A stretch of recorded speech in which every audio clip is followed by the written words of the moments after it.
محبت کیا ہے دل کا درد سے معمور ہو جانا، بتائے جا کسی کو سونپ کر مجبور ہو جانا۔ میرے شیخ حضرت مولانا مفتی احمد صاحب خانپوری دامت برکاتہم العالیہ کا میں نے ایک واقعہ مفتی محمود باڈولی سے سنا، وہ عرض کر کے بات ختم کرتا ہوں، اور آئندہ مجلس میں اسی موضوع کو ہم انشاءاللہ آگے بڑھائیں گے۔ فرماتے ہیں کہ جب پہلی مرتبہ ہمارا سفر کینیڈا کا ہونے والا تھا، ہم نے کینیڈا ایمباسی کے اندر دہلی میں اپنی ساری فائل جمع کروائی، ایک ایجنٹ کے ذریعے سے ہم نے سارے کاغذات جمع کروائے تھے۔ تو ایجنٹ نے یہ کہا تھا کہ اگر آپ کو ایمباسی سے جب کال آئے تو اس سے 8 دن پہلے آپ مجھ سے رابطہ کریں، جو تاریخ آپ کو دے اس سے 8 دن پہلے رابطہ کریں، اس کے بعد ایمباسی میں جائیں۔ مفتی محمود صاحب باڈولی اللہ والے اپنی زندگی میں کبھی جھوٹ نہیں بولتے، جھوٹ اور اسلام، جھوٹ اور مسلمان یہ آگ اور پانی کی طرح ہے، جمع نہیں ہو سکتے۔ آج بھی ہمارے برادران وطن غیر مسلم بھائی کی زبان کے بول آپ سن لینا کہ تمہارا ورا کھٹو نہ کرے، ہائے ہائے، یہ میرے نبی کی تعلیم کا صدقہ ہے کہ بھرم ابھی بھی باقی ہے۔ برادران وطن یہ کہتے ہیں کہ مسلمان کھوٹو نہ کرے۔ بہرحال مفتی محمود صاحب باڈولی دامت برکاتہم العالیہ فرماتے ہیں کہ جب کال آیا ایمباسی سے تو ہم نے دوسرے یا تیسرے دن کی تاریخ ہم کو دی تھی، ہم نے فوراً راجدھانی سے ٹکٹ بنایا، سورت سے ہم سوار ہوئے اور صبح 8 بجے ہم وہاں پہنچے دہلی۔ فوراً ہم نے اپنے ایجنٹ کو فون کیا کہ ہماری فائل جو آپ کے پاس ہے وہ ہمیں دے دو، چونکہ ہمیں ایمباسی میں 10 یا 11 بجے کا وقت دیا تھا، 11 بجے ہمیں پہنچنا ہے، ایمباسی میں ہمارا وقت ہے، آپ فوراً ہمیں فائل یا تو ہم لینے کے لیے آئے یا ہمیں پہنچا دو۔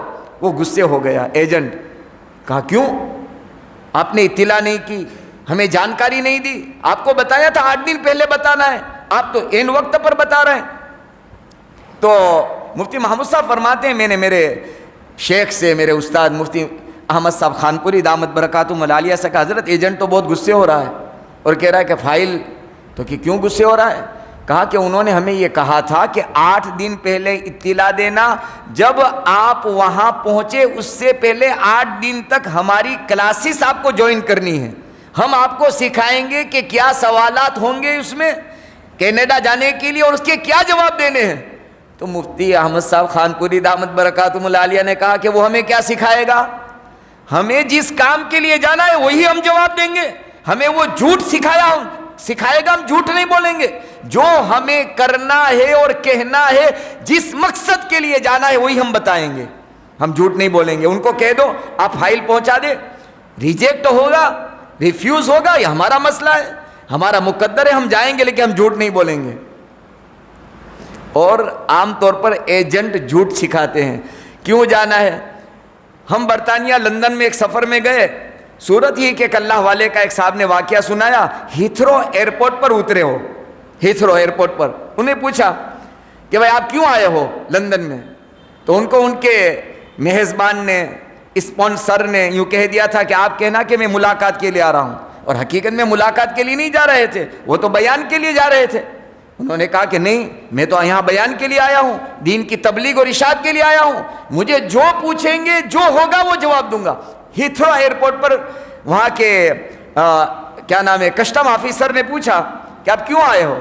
تاکہ میں اللہ کے دین کی بات پہنچانے کے لیے آیا ہوں، محمد الرسول اللہ کا پیغام پہنچا، میں بیان کرنے کے لیے آیا ہوں، میں اسکالر ہوں، اسپیچ دینے کے لیے آیا ہوں کہ اسلام کیا سکھاتا ہے۔ کہا آپ واپس چلے جاؤ دوسری فلائٹ سے۔ کوئی بات نہیں، میں واپس پاسپورٹ لیا اور ان کا انتظام کیا، دوسرے دن یا دوسری فلائٹ سے واپس کر دیا۔ تو ہم جھوٹ نہیں بول سکتے، اسلام پہنچانا، محمد الرسول اللہ کا فرمان پہنچانا اور ہم جھوٹ بولیں، یہ دونوں جمع نہیں ہو سکتے۔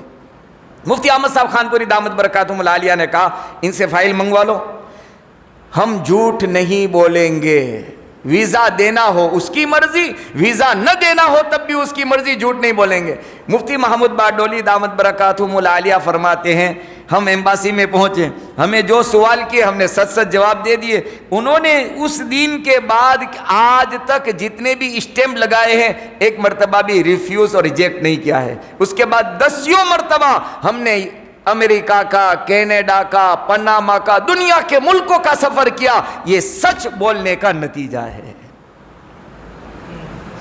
لیکن اس کے لیے دل گردہ چاہیے, ہاں آخرت سامنے چاہیے, اللہ کے یہاں حاضری کا استحضار چاہیے. اس لیے میرے بزرگوں اللہ سے دعا کرنی چاہیے, اللہ سبحانہ و تعالیٰ مجھے اور آپ کو اپنی زندگی میں جھوٹ سے بچنے اور پرہیز کرنے کی توفیق عطا فرمائے. سچ بولنے کا اللہ تعالیٰ مجھے اور آپ کو عادی بنا دے, سچ والی راہ پر اللہ چلائے, اور سچ کے ساتھ اللہ تعالیٰ میدان قیامت میں میرا اور آپ کا حشر فرمائے.